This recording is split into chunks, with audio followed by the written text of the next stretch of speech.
Russian president Putin గారు recent గా భారత్ గురించి చాలా ఇంపార్టెంట్ స్టేట్మెంట్స్ పాస్ చేశారు. అండ్ ఆ స్టేట్మెంట్స్ గురించి చాలా ఆర్టికల్స్ పబ్లిష్ అయ్యాయి. మీరు ఆర్టికల్ చూడొచ్చు. భారత్ హ్యూమిలియేషన్ సహించదు అన్నారు పుటిన్ గారు. అండ్ ఆయన చాలా ఫ్రాంక్ గా మాట్లాడారు. ఆయన మాట్లాడిన ఇంకొక మాట ఏంటి అంటే, మేము అంటే రష్యా భవిష్యత్తులో ఇంకా ఎక్కువ ఆయిల్ ఇండియాకి ఎక్స్పోర్ట్ చేయాలనుకుంటున్నామని ఆయన మనసులో ఉన్న మాట ఆయన చెప్పారు.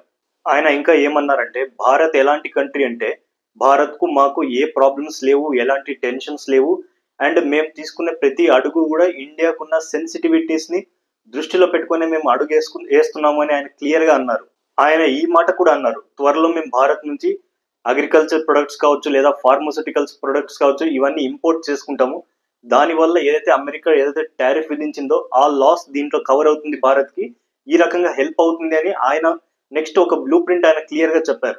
పుటిన్ గారు ఓపెన్ గా అన్నారు, భారత్ దగ్గర రెండు ఆప్షన్స్ ఉన్నాయి. ఒకటి, మా నుంచి ఆయిల్ కొనడం కంటిన్యూ చేయడం లేదా ఆపేయడం. కంటిన్యూ చేస్తే భారత్ కున్న బెనిఫిట్ ఏంటి అంటే దాదాపు $9 బిలియన్ సేవ్ చేసినట్టు అవుతుంది భారత్ అని. ఎందుకంటే గ్లోబల్ ఆయిల్ ప్రైజెస్ ఏవైతే ఉన్నాయో యావరేజ్ ప్రైజెస్ వాటికంటే చాలా హెవీ డిస్కౌంట్ తోనే రష్యా మనకి ఆయిల్ ఎక్స్పోర్ట్ చేస్తుంది. ఒకవేళ మనం కనుక రష్యా నుంచి ఆయిల్ ఎక్స్పోర్ట్ చేయడం ఆపేస్తే ఆ $9 బిలియన్ కావచ్చు లేదా $8 బిలియన్ కావచ్చు లాస్ అవుతుంది.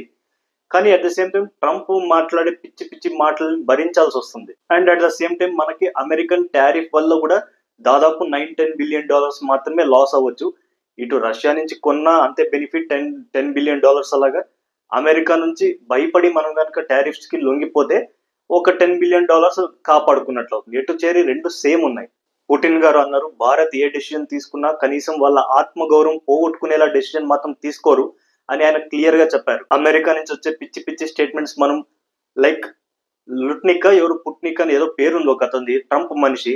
తను ఏమన్నాడంటే భారత్ మరొక 2 months లోపల అమెరికా దగ్గరకు వస్తుంది, సారీ అని చెప్తుంది, తర్వాత మేము డిసైడ్ చేస్తాం ఎలా డీల్ చేయాలి ఇండియాతో అని. అట్ ద సేమ్ టైం ఆ మనిషి అన్నాడు ఇండియా బ్రిక్స్ నుంచి బయటికి రావాలి అని. చాలా చిన్న చూపు చూస్తూ మాట్లాడాడు. ఎట్టి పరిస్థితుల్లో అలాంటి చిన్న చూపు చూపించే ధోరణిని భారత్ ఎట్టి పరిస్థితుల్లో అంగీకరించదు అని పుటిన్ గారు చెప్పారు క్లియర్ గా. వ్లాడిమిర్ పుటిన్ గారు భారత్ గవర్నమెంట్ నే కాదు, ఈవెన్ ప్రజల్ని దృష్టిలో పెట్టుకొని కూడా మాట్లాడారు. ఆయన ఏమన్నారంటే, భారత్ లో ఉన్న ప్రజలు కూడా సహించరు అమెరికా ధోరణి. అంటే దీన్ని బట్టి ఏమర్థం అవుతుంది అంటే, ఈ ఇండియాలో ఉండే ప్రజలు ఇప్పుడు చాలా వరకు యంగ్స్టర్స్ జియో పాలిటిక్స్ లో కూడా ఇంట్రెస్ట్ చూపిస్తున్నారు. అంటే న్యూస్ తెలుసుకుంటున్నారు, ఆ అవేర్నెస్ పెరిగింది. సో ఆ అవేర్నెస్ ఉన్న పాపులేషన్ ని దృష్టిలో పెట్టుకొని కూడా పుటిన్ గారు స్టేట్మెంట్ ఇచ్చారు. పుటిన్ గారు ఇంకొక మాట అన్నారు, నాకు నరేంద్ర మోడీ గారి గురించి బాగా తెలుసు, భారత్ తల వంచే డెసిషన్ ఆయన ఎప్పుడూ తీసుకోరు అన్నారు. అండ్ ఈ విషయం కరెక్టే. దానికి ఒక క్లాసిక్ ఎగ్జాంపుల్ ఏంటి అంటే, అమెరికన్ టారిఫ్స్ కి భయపడి సౌత్ కొరియా కావచ్చు, జపాన్ కావచ్చు, వియట్నాం కావచ్చు, ఇలాంటి చాలా కంట్రీస్ వెళ్ళి డీల్ మాట్లాడేసుకొని కాంప్రమైజ్ అయ్యారు, తల వంచారు. ఈవెన్ యూరోపియన్ లీడర్స్ కూడా వెళ్ళి తల వంచారు. కానీ భారత్ మాత్రమే వాళ్ళ టారిఫ్స్ కి తల వంచలేదు, వాళ్ళ డీల్స్ కి కాంప్రమైజ్ అవ్వలేదు, మన అగ్రికల్చర్ మార్కెట్ కి వాళ్ళకి యాక్సెస్ ఇవ్వలేదు. సో మనం గట్టిగా నిలబడ్డాం. మనము చైనా ఈ రెండు కంట్రీస్ మాత్రమే అమెరికన్ టారిఫ్స్ ని అస్సలు పట్టించుకోలేదు. మనం ఇండియా రష్యా ట్రేడ్ చూసుకుంటే దాదాపు $68 బిలియన్ ఉంది. అందులో మన ఎక్స్పోర్ట్స్ కేవలం $5 బిలియన్ మాత్రమే ఉంది. చాలా ట్రేడ్ డెఫిసిట్ ఉంది. అంటే రష్యా మనతో ట్రేడ్ చేసినప్పుడు రష్యాని ఎక్కువ సంపాదిస్తుంది, చాలా రెట్లు ఎక్కువ.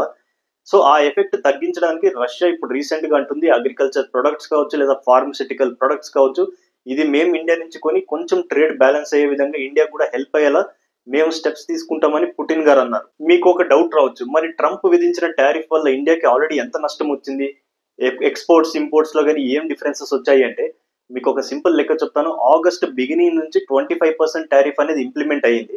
ఆ తర్వాత 50% అని అనౌన్స్ చేశాడు ట్రంప్. బట్ 25% అనేది ఇంప్లిమెంట్ అయింది ఆగస్ట్ బిగినింగ్ లో. మనకి ట్రేడ్ రిపోర్ట్ వచ్చేసి ఆగస్ట్ మంత్ది మనకి దాదాపు 9.38% మన ట్రేడ్ ఇంక్రీజ్ అయింది. ఈవెన్ 25% టారిఫ్ మనని ఏం ఎఫెక్ట్ చూపించలేదు.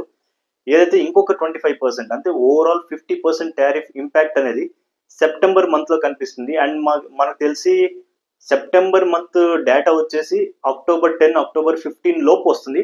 అది కూడా డేటా చాలా ఇంపార్టెంట్.